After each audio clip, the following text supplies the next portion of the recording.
আজকের ভিডিওতে আমরা আলোচনা করব মার্কিন প্রেসিডেন্ট ডোনাল্ড ট্রাম্প সম্পর্কিত মন্তব্য নিয়ে। তিনি দাবি করেছেন বাংলাদেশ সরকার পরিবর্তনে মার্কিন ডিপ স্টেটের কোনো ভূমিকা ছিল না।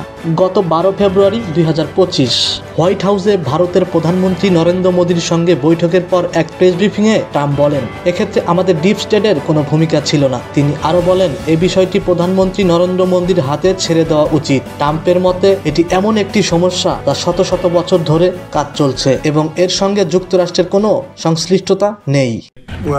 আমাদের ডিপ স্টেটের কোনো ভূমিকা ছিল না। ভারতের প্রধানমন্ত্রী নরেন্দ্র মোদী বিষয়টি নিয়ে কাজ করছেন। এটি নিয়ে ভারত লম্বা সময় ধরে কাজ করছে। আমি তেমনটাই জেনেছি, তাই বিষয়টি আমি ভারতের প্রধানমন্ত্রীর ওপরই ছেড়ে দিচ্ছি।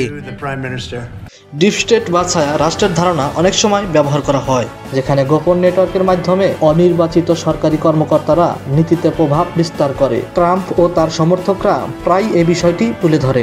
ডোনাল্ড ট্রাম্পের এমন মন্তব্যের পর আপনাদের কি মনে হয়, বাংলাদেশের সরকার পরিবর্তনে মার্কিন ডিপ স্টেটের কোনো ভূমিকা ছিল কি?